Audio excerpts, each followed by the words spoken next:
అందరికీ నమస్కారం. ఎప్పుడైనా ఆలోచించారా? మన చుట్టూ ఉండే ప్రతి వస్తువుకి, ప్రతి మనిషికి, చివరికి మన మనసులోని భావాలకి కూడా అసలు మనం పేర్లు ఎలా పెడతాం? ఈరోజు మనం భాషకే పునాదిలాంటి నామవాచకాల గురించి, వాటి రహస్యాల గురించి తెలుసుకోబోతున్నాం. ఇంకెందుకు ఆలస్యం? పదండి. ఒక్కసారి ఆలోచించండి. మనం ఫ్రెండ్స్తో మాట్లాడాలన్నా, ఒక ఊరి గురించి చెప్పాలన్నా, లేదా మన ఫీలింగ్స్ని పంచుకోవాలన్నా, వీటన్నింటికీ మనకు ఏం కావాలి? సమాధానం చాలా సింపుల్. అదే నామవాచకం. చూడండి, నామవాచకమంటే ఊరికే ఒక పదం కాదు, అదొక గుర్తింపు. ఉదాహరణకి, ఒక వ్యక్తి పేరు, మనం ఉండే నగరం, చదివే పుస్తకం, అనుభవించే ప్రేమ, ఇలా అన్ని నామవాచకాలే. ఇదిగోండి ఒక సూపర్ ట్రిక్. ఏదైనా పదం నామవాచకమో కాదో తెలుసుకోవాలంటే సింపుల్గా ఇలా అనుకోవాలి: దీన్ని మనం చూడగలమా, తాకగలమా, లేదా కనీసం దాని గురించి ఆలోచించగలమా? సమాధానం గనక అవును అనొస్తే కంగ్రాట్స్, అక్కడో నామవాచకాన్ని పట్టేసినట్టే. అయితే అన్ని పేర్లు ఒకేలా ఉండవు కదా. కొన్ని ఏమో చాలా స్పెషల్గా ఉంటాయి, మరికొన్ని చాలా జనరల్గా ఉంటాయి. ఇప్పుడు మనం నామవాచకాల్లో ఉండే ఈ రెండు ముఖ్యమైన రకాల మధ్య తేడా ఏంటో చూద్దాము. వీటి మధ్య తేడా చాలా సింపుల్ అండి. ప్రాపర్ నౌన్ అంటే విశేష నామవాచకం అనేది ఒక స్పెసిఫిక్ వ్యక్తికి, ప్రదేశానికి లేదా వస్తువుకి పెట్టే స్పెషల్ పేరు, ఒక యునీక్ లేబుల్ లాంటిది. అదే కామన్ నౌన్ అంటే సామాన్య నామవాచకం అనేది అదే జాతికి చెందిన అన్నింటికీ వాడే ఒక జనరల్ పేరు. సో సింపుల్గా చెప్పాలంటే స్పెషల్ వర్సెస్ జనరల్. ఈ ప్రాపర్ నౌన్ని కనిపెట్టడానికి ఒక సీక్రెట్ కోడ్ కూడా ఉంది. అదేంటంటే అది ఎప్పుడూ, ఎల్లప్పుడూ క్యాపిటల్ లెటర్తోనే మొదలవుతుంది. అది వాక్యం మొదట్లో ఉన్నా, మధ్యలో ఉన్నా, చివర్లో ఉన్నా సరే. ఇది ఒక గోల్డెన్ రూల్, అస్సలు మర్చిపోకూడదు. ఇప్పుడు ఈ టేబుల్ చూడండి. రవి అనేది ఒక స్పెషల్ పేరు, ఒకే వ్యక్తికి ఉంటుంది. కాని స్నేహితుడు అంటే ఎవరైనా కావచ్చు, అదొక జనరల్ పదం. అలాగే హైదరాబాద్ అనేది ఒకే ఒక నగరానికి పేరు, కాని నగరం అంటే ఇండియాలో ఎన్నో ఉన్నాయి.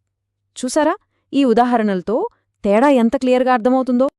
సరే, ఇప్పటిదాకా వ్యక్తులు, ప్రదేశాల గురించి చూశాం. ఇప్పుడు కాస్త భౌతిక ప్రపంచంలోకి వెళ్దాం. అంటే కొన్ని గ్రూప్స్కి, అలాగే వస్తువులు తయారయ్యే మెటీరియల్స్కి ఎలాంటి పేర్లుంటాయో చూద్దామా? చాలా వస్తువుల్ని లేగా మనుషుల్ని కలిపి ఒక్క మాటలో చెప్పాలంటే ఎలా? అక్కడే మనకు ఈ కలెక్టివ్ నౌన్స్ అంటే సముదాయ నామవాచకాలు ఉపయోగపడతాయి. ఇది సింపుల్గా అనేకానికి ఒక పేరు లాంటిదన్నమాట. అంటే ఒక గ్రూప్ని అంతా కలిపి ఒక సింగిల్ యూనిట్గా చెప్పే పవర్ఫుల్ పదం. ఉదాహరణకు, చాలామంది ఆటగాళ్లు కలిస్తే ఒక జట్టు, చాలామంది విద్యార్థులు కలిస్తే ఒక తరగతి. అలాగే ఆవుల మంద, పక్షుల గుంపు, తాళాల గుత్తి. చూశారా, ఈ పదాలన్నీ ఒక గ్రూప్ని సూచిస్తున్నాయి. ఇక రెండోది మెటీరియల్ నౌన్. ఇది ఇంకా సింపుల్. ఏదైనా వస్తువు దేంతో తయారైందో చెప్పేదే మెటీరియల్ నౌన్. బేసిక్గా ఇవి బిల్డింగ్ బ్లాక్స్ లాంటివన్నమాట. బంగారం, చెక్క, పాలు ఇలాంటివన్నీ మెటీరియల్ నౌన్సే. ఉంగరం దేనితో చేస్తారు? బంగారంతో. టేబుల్ దేనితో చేస్తారు? చెక్కతో. షర్ట్ దేనితో చేస్తారు? కాటన్తో. ఇక్కడ ఈ బంగారం, చెక్క, కాటన్ ఇవన్నీ వేరే వస్తువులను తయారు చేయడానికి వాడే మెటీరియల్స్. అందుకే వీటిని మెటీరియల్ నౌన్స్ అంటాం. ఓకే, ఇప్పటిదాకా మనం కంటికి కనిపించే, చేతితో తాకగలిగే వాటి గురించి మాట్లాడుకున్నాం. కాని కంటికి కనిపించని, చేత్తో పట్టుకోలేని వాటి సంగతేంటి? అంటే ప్రేమ, ధైర్యం, సంతోషం ఇలాంటి వాటికి పేర్లెలా పెడతాం? ఆ ప్రశ్నకు సమాధానమే ఈ అబ్స్ట్రాక్ట్ నౌన్స్ అంటే భావనామవాచకాలు. గుర్తుందా మన సూపర్ ట్రిక్లో ఆలోచించగలిగితే అని ఒక పాయింటుంది? అది సరిగ్గా ఇక్కడే ఉపయోగపడుతుంది. అబ్స్ట్రాక్ట్ నౌన్స్ అనేవి మన మనసుకి, మన ఫీలింగ్స్కి సంబంధించినవి. వాటిని మనం ఫీల్ అవ్వగలం, వాటి గురించి ఆలోచించగలం, కానీ ఫిజికల్గా మాత్రం టచ్ చేయలేం. కొన్ని ఉదాహరణలు చూద్దాం. సంతోషం, కోపం లాంటి ఫీలింగ్స్, నిజాయితీ, ధైర్యం లాంటి క్వాలిటీస్, స్వేచ్ఛ, విజయం లాంటి ఐడియాస్ ఇవన్నీ మనకు అనుభవంలోకి వస్తాయి, కాని వీటిని పట్టుకోలేం కదా. ఇవే పర్ఫెక్ట్ అబ్స్ట్రాక్ట్ నౌన్స్. రైట్. ఇప్పుడు నామవాచకాలకు సంబంధించి మరో చాలా ముఖ్యమైన రూల్ గురించి తెలుసుకుందాం. ముఖ్యంగా ఇంగ్లీష్ మాట్లాడేటప్పుడు ఇది చాలా చాలా హెల్ప్ అవుతుంది. అదేంటంటే కౌంటింగ్ రూల్. ఇక్కడ కూడా తేడా చాలా సింపుల్. ఒక నౌన్ని 1, 2, 3 అని లెక్కపెట్టగలిగితే దాన్ని కౌంటబుల్ నౌన్ అంటారు. అలా నేరుగా లెక్కించలేకపోతే దాన్ని అన్కౌంటబుల్ నౌన్ అంటారు. వాటిని కొలవాలి అంతే. ఈ టేబుల్ చూస్తే ఇంకా క్లియర్గా అర్థమవుతుంది. పెన్ ఉంది, 1 పెన్ 2 పెన్నులు అని లెక్కపెట్టొచ్చు. కాని వాటర్ ఉంది, 1 వాటర్ 2 వాటర్లు అనం కదా. దానికి బదులుగా 1 గ్లాసు నీరు అంటాం.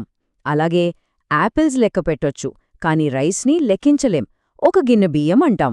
అడ్వైస్ కూడా అంతే, కొంత సలహా లేదా అ పీస్ ఆఫ్ అడ్వైస్ అంటాం. ఈ చిన్న తేడాను గమనించడం చాలా ఇంపార్టెంట్. సూపర్!